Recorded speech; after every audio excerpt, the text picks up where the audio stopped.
I've gotten off this gerbil wheel and destroyed it, and thinking about how I think about the different ways how to approach work and being sustainable, right? And so I think I've also been impacted by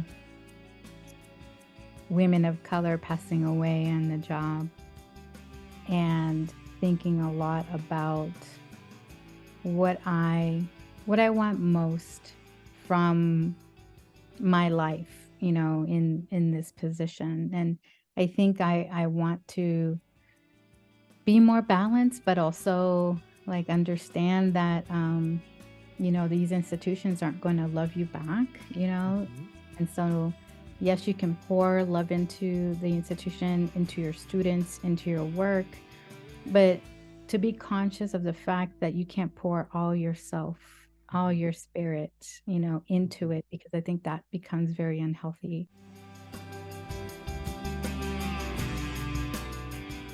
Hello, and welcome to Student Affairs Now. I'm your host, Keith Edwards. Today, we have a special opportunity to talk to one of our hosts, Susana Muñoz, about her sabbatical experience. This experience was transformative and has opened Susana up to new ways of engaging and being in the world and with higher education. And I'm really excited to talk about your experience and where it is taking you in this conversation today. Yeah. Student Affairs Now is the premier podcast and online learning community for thousands of us who work in, alongside, or adjacent to the field of higher education and student affairs. We release new episodes every week on Wednesdays. Find details about this episode or browse our archives at studentaffairsnow.com. And today's episode is sponsored by Simplicity. A true partner, Simplicity supports all aspects of student life with technology platforms that empower institutions to make data-driven decisions. As I mentioned, I'm your host, Keith Edwards. My pronouns are he, him, his. I'm a speaker, consultant, and coach, and you can find out more about me at keithedwards.com. I'm recording this from Minneapolis, Minnesota, at the intersections of the ancestral homelands of both the Dakota and the Ojibwe peoples. Let's get to Susana. So glad to be with you here today and have this conversation. I know folks have listened to your episodes and your conversations, but why don't you take the liberty to tell folks even a little bit more about you? Thanks so much. Happy to be here with you today. Again, my name is Susana Muñoz. My pronouns are she, hers, and ella. And I'm associate professor at Colorado State University in the Higher Education Leadership Program. In Colorado State is the ancestral homelands of the Ute, Cheyenne, and Arapaho people. Yeah. So that's a little bit about me and what I've been up to. Do you want to talk about the sabbatical stuff? Is that what No, I want you to talk about the sabbatical stuff. So you've taken a sabbatical away from the podcast for the past year and away from your role at Colorado State. So what have you been doing? How did that come to be? What has shifted? Yeah, so I want to just name that taking a sabbatical is definitely a privilege. And I have been teaching full-time as a faculty member since 2011. And so, and I've been in the program coordinator role, or I was in the program coordinator role for 5 years. So, so it was time, it was definitely a way for me to sort of like, okay, I need to take a break. But also, when the academy is going to be the academy, so you have to apply for your sabbatical and kind of note all the things that you want to do, how productive you want to be, all of the things. So it's an application process that you put forth to like your dean and the provost. And so I wanted to do some work at the University of Arizona in Tucson. Who doesn't want to take sabbatical in the desert, right? And so I had the opportunity to work with their Hispanic serving initiatives and their HSI person, Dr. Marla Franco. So I worked with her on some of the and participated in some of the HSI initiatives that they have at the University of Arizona. Colorado State University is an emerging HSI. And so I feel like I needed to learn all of I can learn to help sort of guide and lead and provide wisdom and research around, what does it mean to be an HSI when you're a predominantly white institution.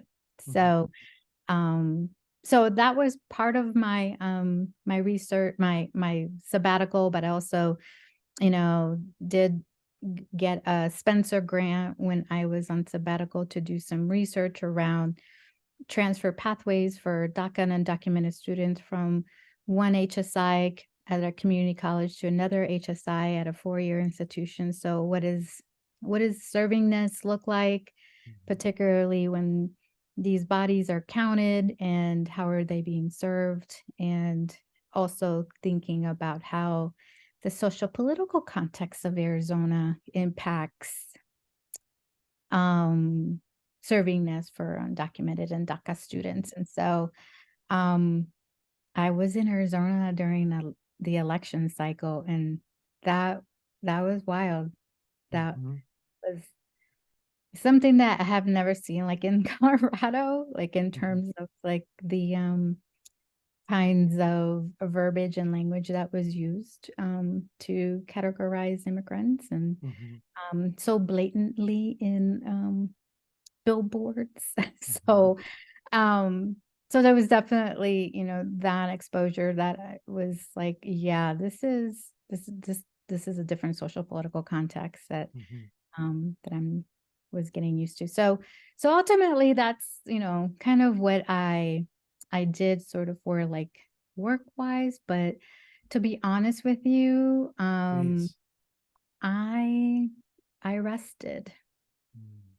And, in the beginning, it was really hard to rest and be still and not be productive, and dealing with shame and guilt around resting. So, so yeah, there was a lot of, I would say, tears and around that, which to some may sound silly, to have these emotions around the notion of rest, but I think it's really rooted in how I was maybe socialized, in graduate school, and in my faculty role around productivity or your worth being rooted in the productivity.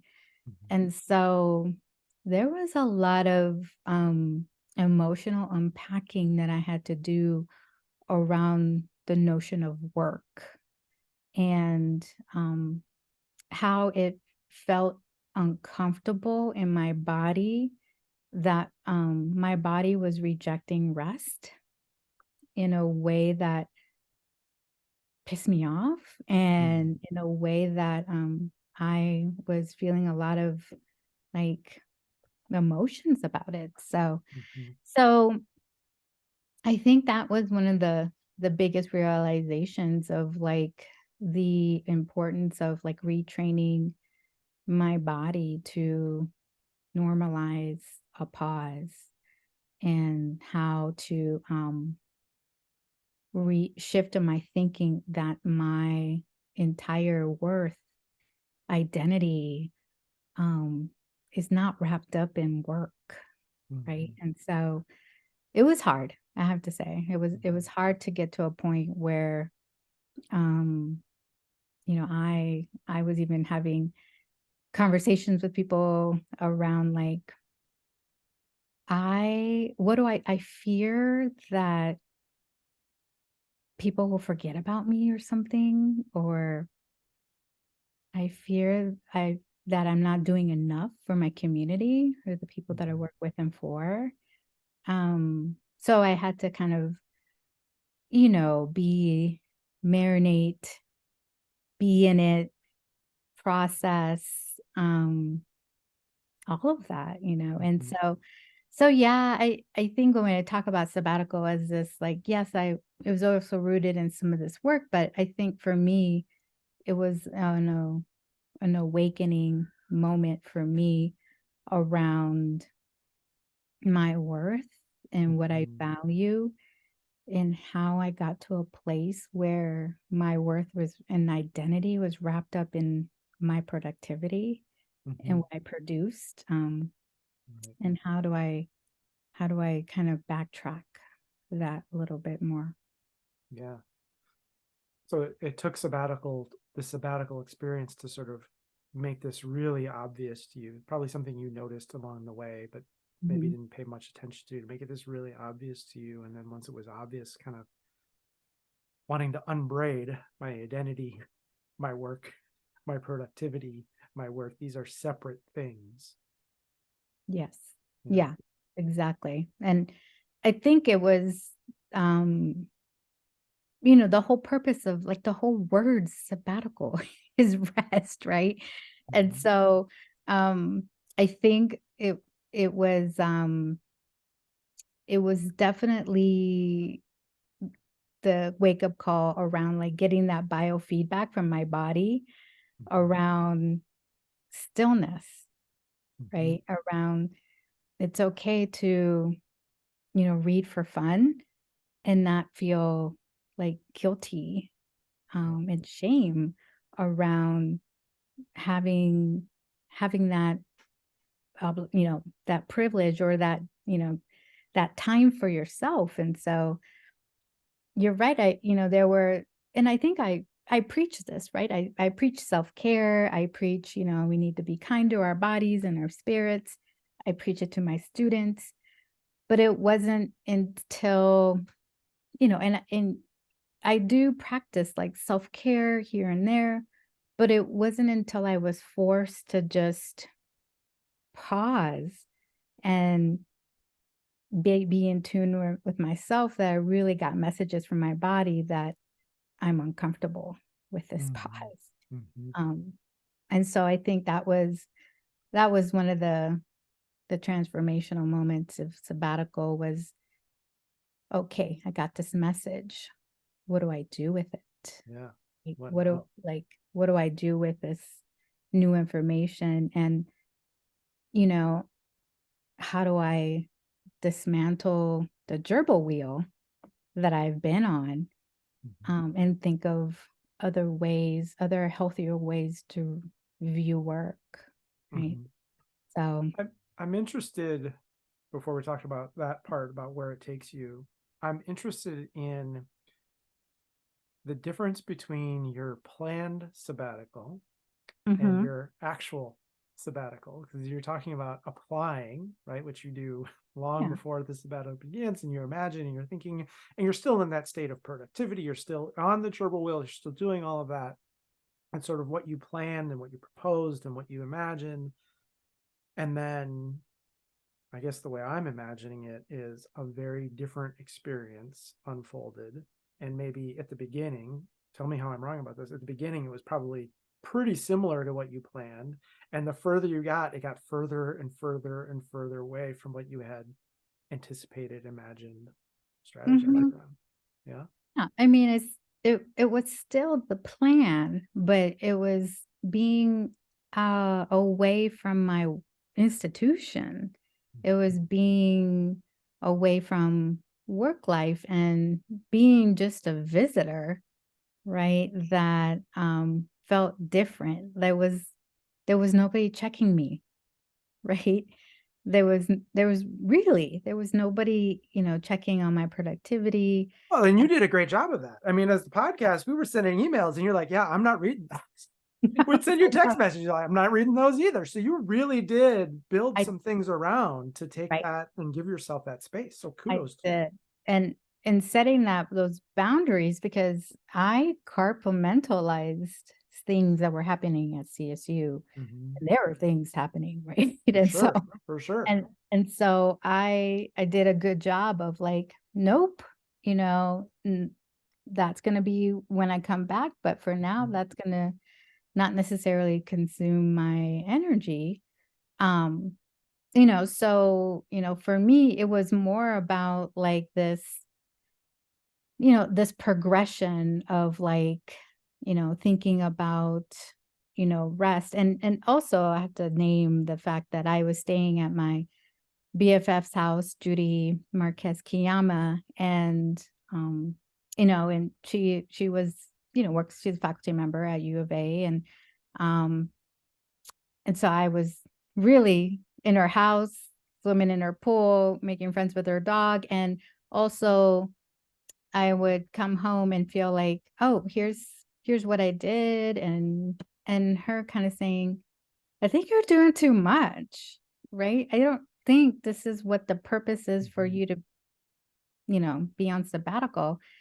And so the more that I tapered off sort of like, my to-do list and thinking about ways to like, okay, being active, reading for fun. And I got into a lot of these young adult books, which were amazing, right? And Mhm. so I started reading those and um, getting consumed with other books other than the academic books. And it started like the more that I drifted away from like the work, it's the more that those feelings of, guilt and shame started to Mhm. kind of creep in. And so I think for me, it was sort of like, as you said, just this progression and sort of like this, why am I feeling guilty? Why is there shame for me around not being uber productive, Mhm. right? And I also think it stems from being an immigrant. I think it stems from a work ethic that I grew up with. And so I had to like unpack all Yeah. this, all this, Aren't you all of glad you the had a year and not a semester? I am so glad I had a year because even when I got to the semester, I was like, ooh, I am not ready. I'm not ready. And You were in the so middle of this metamorphosis. I was. And the way, just so folks know, the way the year works is that the institution only pays half your salary. And Mhm. so I was fortunate enough to have savings and do some consulting work. But it was the blessing to take that whole year because, Mhm. sabbatical only comes around like every so often. And I talk to my colleagues that are near retirement and they talk about how they've never taken a sabbatical. And I'm, Right. I'm just sort of like dumbfounded around like, well, this is, like regardless of, their situations, I think anyone that works in higher education, regardless if you're faculty or staff, I think deserves a sabbatical of some Mhm. sorts and what that can Mhm. look like to just get rejuvenated, to just get rest, but also, have the time to just honor yourself, honor the ways that in which you show up and think about what kind of things you want differently for yourself. And to reset your relationship. Reset Mhm. your relationship with yourself, reset your relationship with scholarship, reset your relationship with work, reset your relationship with productivity. And when you're in it, it can be hard to notice that, to see that, to recognize it, and do that reset. So, how has it shifted your relationship with your work in higher education, or even just your relationship with Mm. higher education? So to come back was a little strange, right? Because it's like, holy cow, how did we do like a whole day of retreat and meetings in the past? Like my body Mhm. was not ready for Mhm. the you know the meetings and the schedules and things like that. And so I've had to really be, intentional. I talk about the fact that I've gotten off this gerbil wheel and destroyed it and thinking about Mm. how I think about the the different ways how to approach work and being sustainable, right? And so I think I've also been impacted by women of color passing away on the job and thinking a lot about what I what I want most from my life, in this position. And I think I want to be more balanced, but also like understand that these institutions aren't going to love you back. Mhm. And so yes, you can pour love into the institution, into your students, into your work, but to be conscious of the fact that you can't pour all yourself, all Mhm. your spirit, into Mhm. it, because I think that becomes very unhealthy. And so it's just kind of thinking about just the boundaries, um and there's some days where I'm tired, Mhm. from, the days that I have a little bit packed, and I listen to my body more. Mhm. And so I'm paying attention to the messages that I'm receiving from my body, um, more so than I have in the past. Mhm. And so that means, I shift, the productivity. One of the things that I'll share with our listeners is that, going up for full professor, is something that is down the road for me, um, and something that I want to apply for. But, some of the recommendations were like, I think maybe you'll be like a slam dunk if you like publish 6 more things, right? And I'm just like, "What? I'm I'm not gonna put my body through that." I'm Mhm. not even going to entertain this fact that I have to reach a certain number, right? And Mhm. um, so I've kind of, come to terms with, like, if it happens, it happens, if it doesn't, like, I am I'm okay with it, you know? Mhm. And so I think it took sabbatical for me to realize, like, I don't have to continue to climb, right? Mhm. And reach these milestones in ways that I think the academy presents in a, in an unhealthy way. And going up for full is so wonky for me, to be honest. I think that's way more ambiguous than going up for tenure. And Mhm. um, so I think that we have these notions that, like, yeah, somebody really taps you and like, yeah, you're ready, Um, and then, but ultimately, like, it's, it's all these other things that I think are, Mhm. um, not very, I don't know. I don't want to say unhealthy, but I want to also say, like, I think you have to make a choice of, what you want and Mhm. how you achieve what you want. It doesn't have to necessarily be at the expense of your health. Mhm. Mhm. Yeah. Um, have the people you work with noticed something different? Your fellow faculty members, your students, the I are you think getting some feedback? I think the feedback that I'm getting is that I'm more grounded. More present? Yeah. Yeah. Because when I'm, in class, and and it was funny, it took me a while to, like, go back to teaching, Mhm. right? Like, where is everything? What breakout rooms? How do we do Mhm. this? So it was an adjustment to go back to the teaching, and I love the teaching Mhm. part. And I think I taught this summer, and it felt like a different, like I was a different professor. Mhm. It felt like I was, honoring myself and try to model for students how do I honor myself in this process? How do I get more grounded? How do I help other students get more grounded with the space and, the their who they are, um, and their wellness. So I think it's definitely made me more in intentional and mindful professor than I have Mhm. been in the past. Mhm. Um, and so even students like, yeah, you sound rested. I was like, I don't know how I sounded not rested, but yes, Mhm. I'll take that.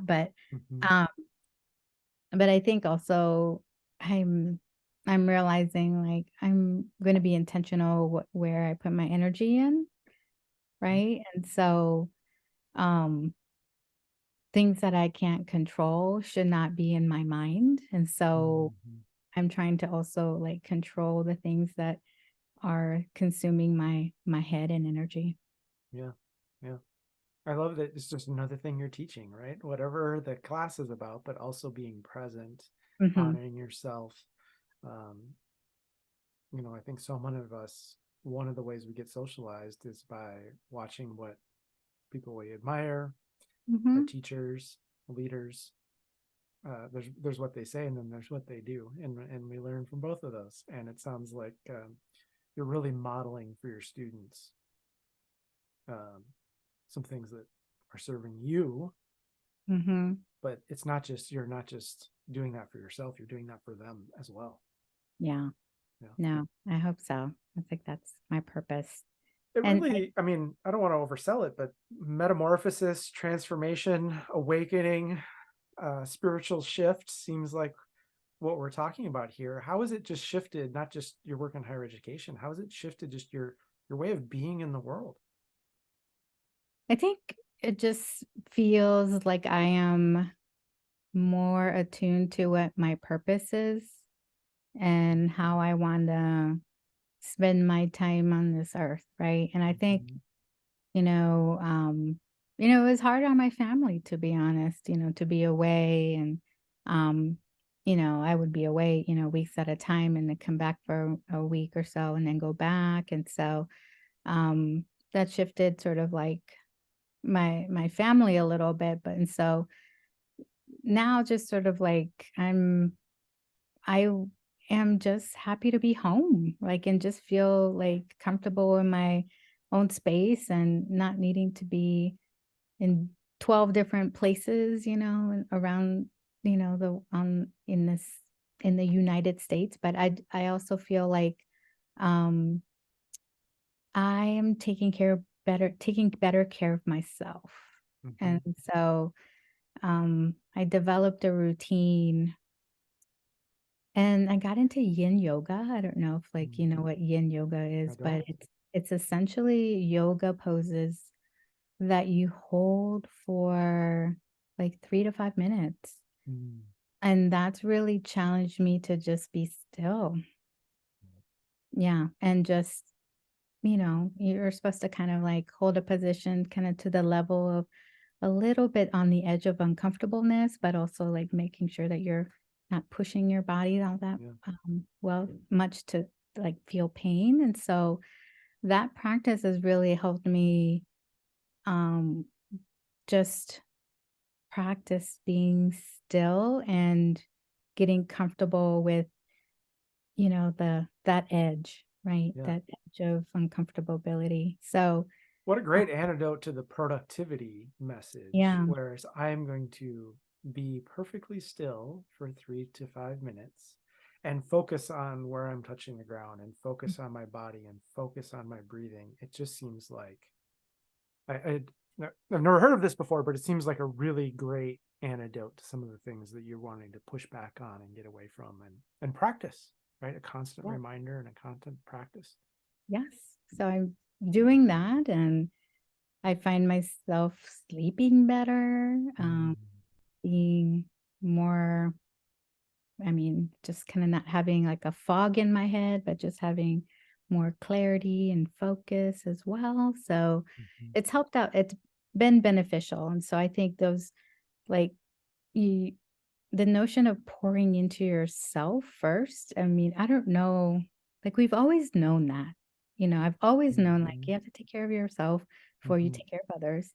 Mhm. But I've never really thought about what which of those what things I wanted to pour in myself that was super intentional, Mhm. in ways that helps me develop and grow as a human being. And so I think those are the things that has been really beneficial for me in terms of how I show up as a person, um, my purpose, um, and how my liberation doesn't have to be, all about the work, right? Mhm. Mhm. You want to say more about your liberation? Well, I think, thinking about um, how we think about higher education, but also as this possibility or space of liberation, and understanding that is our hope. That is what we want. And Mhm. I think I've come to the realization that while that's an aspiration, I can create liberatory spaces in my community, in my friends, in my family. Liberatory doesn't necessarily happen in work. Liberatory Mhm.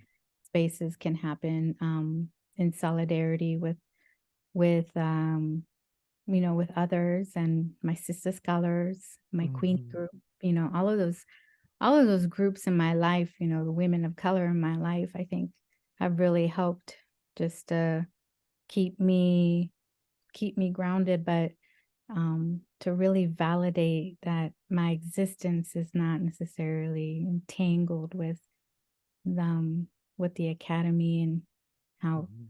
that validation can come from other places. Yeah.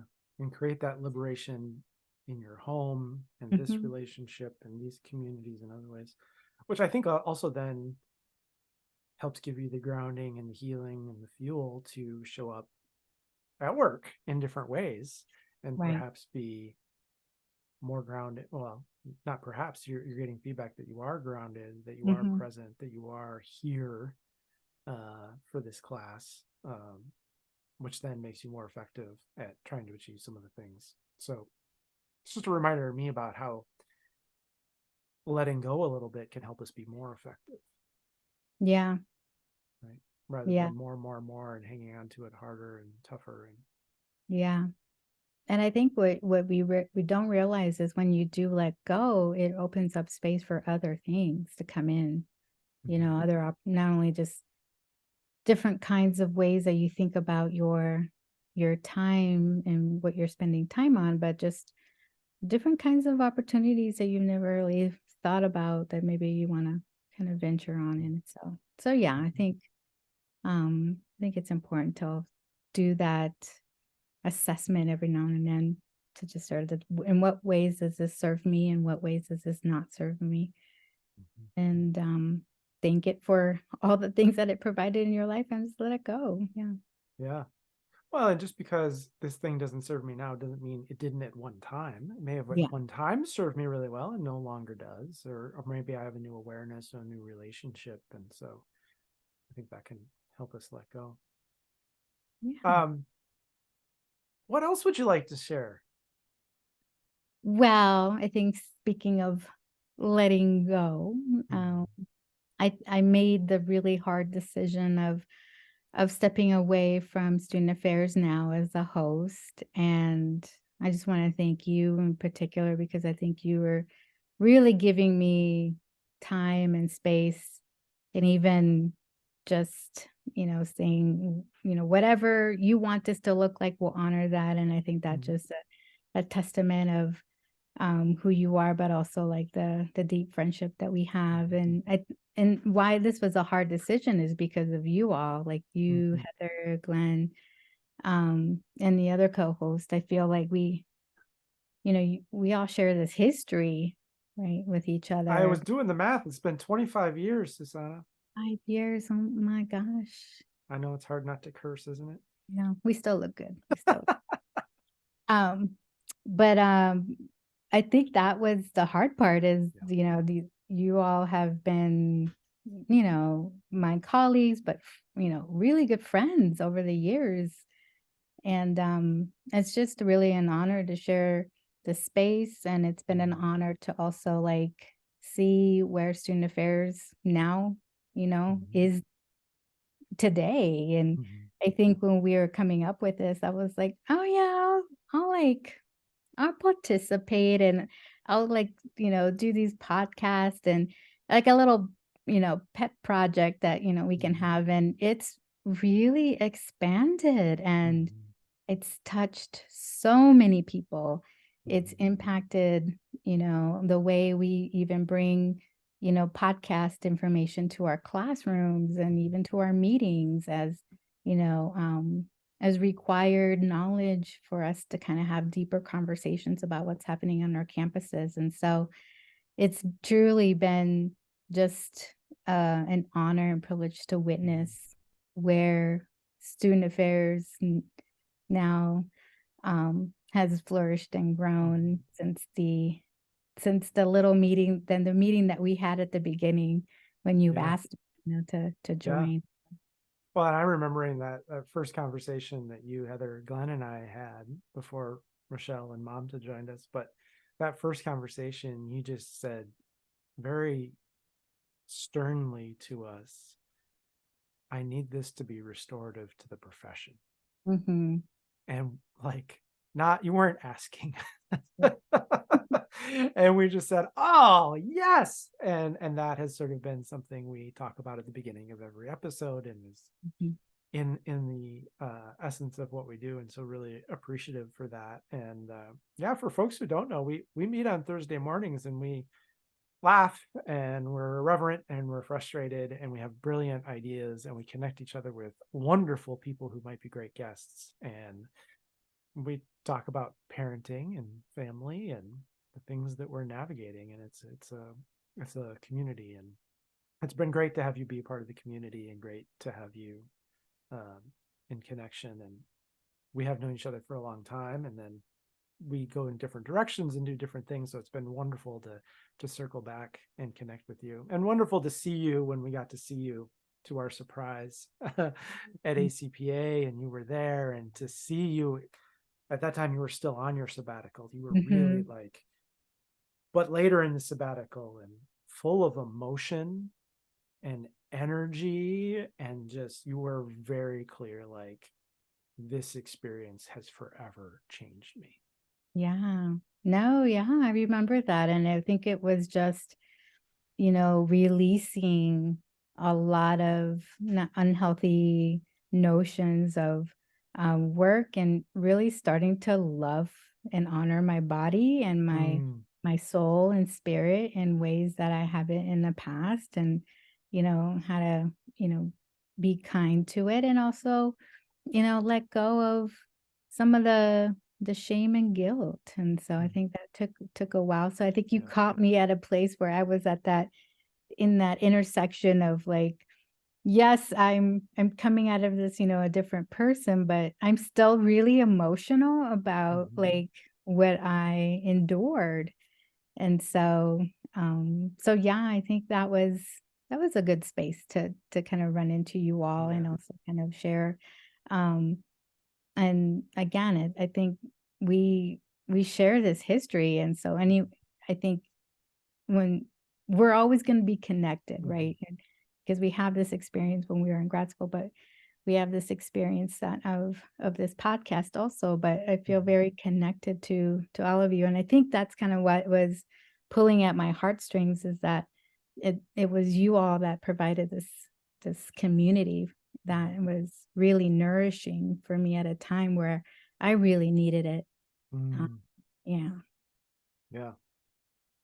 Well, we want what's best for you, and it sounds like what's best for you is stepping away. And we've talked about this, so this is no big surprise. But wonderful to have the episodes that you've been able to do, including one of our very first ones around moving beyond land acknowledgements. And I am forever touched by your concluding your conversation with Laura Rendon, with you sharing "I love you" with each other.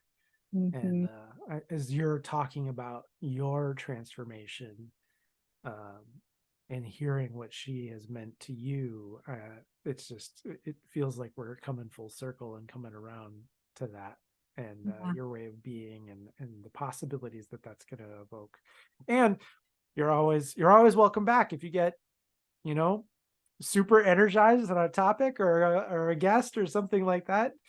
We'd love to have you come back and jump in as a host and share something or offer something along with folks. But you've been here from the very beginning and helped shape what this is, and continue to shape what it's become. And we're just really, really grateful for all the episodes, but also the conversations and the wisdom, and the mentoring and the guidance you've offered us along the way. Yeah, I appreciate that. And Yeah. thank you for, again, just providing the space for me to be my authentic self and for me to just, show up as, in any way that I could show up. And so, Right. super appreciative of the work that you all do. And I hope that, and know that you will all continue to impact the field and make it restorative. Yeah. Yeah. Um, well, we're running out of time. The podcast is called Student Affairs Now. And so we always end with, what are you thinking, troubling, or pondering now? So what's with you now?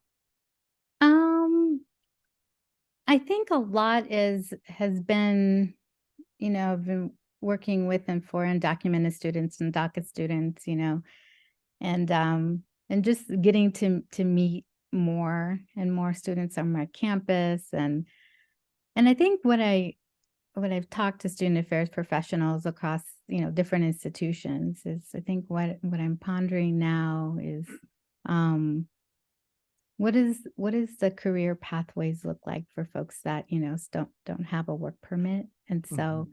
I think those are the issues that keep me up at night, but also, like, how can we create more humanizing spaces, for our students, on our college campuses? So I know, like, right now, higher education, there's a lot of ways and directions that we're looking forward to, we can look back to. And I think for me, it's really about continuing to be in solidarity and community with the community that um, has really given me a lot of life and Mhm. and joy in the academy. So I continue to just kind of put a lot of my energy and heart Mhm. into those individuals in that community. So that's kind of what I'm thinking about, where I'm at. Um and I also continue to just again rethink notions of work and rethink, what is the next chapter for Mhm.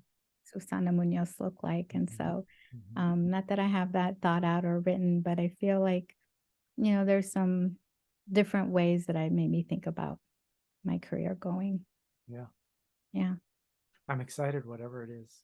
I think what is with me now, I'll share, is you've continuously in this conversation talked about a sabbatical and professorship and scholarship and the work that you're doing, the research, the intellectual, and you have brought so much emotion to it. And you Mm. have continually talked about listening and paying attention to your body and what your body is telling you, and also where your spirit wants to go and where do you want to connect with and where do you want to put your energies. And so I really appreciate you bringing sort of all four of those domains and this notion of challenging what is work is really radical. Mhm. And and it's a wonderful for you. I'm delighted for that as someone who cares about you, but it's also wonderful role modeling for others. And I think you talked about how your students are doing that, and hopefully this conversation is an opportunity. We wanted to give you an opportunity to share about your journey, because I think it's been so transformative to you and other faculty who may be thinking about a sabbatical, or Mm. even some student affairs staff who are starting to have some sabbatical opportunities and possibilities. And I love how you're modeling that for all of us. Yeah. Do not wait. Take it. Yeah. And we've had we before we hit record, we were talking about some people in our lives who are really struggling and are really facing really difficult things, and the reminder to not take things for granted, not take the good things, not to take the hard things for granted. So I'm glad you're moving forward with that, and I can't wait to find out what's ahead for you. Yeah. Stay tuned. Yeah. Thank you, Susana. And thanks to our sponsor of today's episode, Simplicity. Simplicity is the global leader in student services technology platforms with state-of-the-art technology that empowers institutions to make data-driven decisions specific to their goals. A true partner to the institution, Simplicity supports all aspects of student life, including but not limited to career services and development, student conduct and well-being, student success, and accessibility services. Learn more by visiting simplicity.com or connecting with them on Facebook, Twitter, and LinkedIn. As always, a shout out to Nat Ambrosi, who does all the behind the scenes work to make us look and sound good. We love the support for these conversations from our community, including you. You can help us reach even more folks by subscribing to the podcast, subscribing to YouTube, or subscribing to our weekly newsletter that announces each new episode and more. If you're so inclined, you can also leave us a 5-star review. It really helps the reach of these conversations. I'm Keith Edwards. Thanks again to you, Susana Muñoz, today, and to everyone who's watching and listening. Make it a great week. Thank you.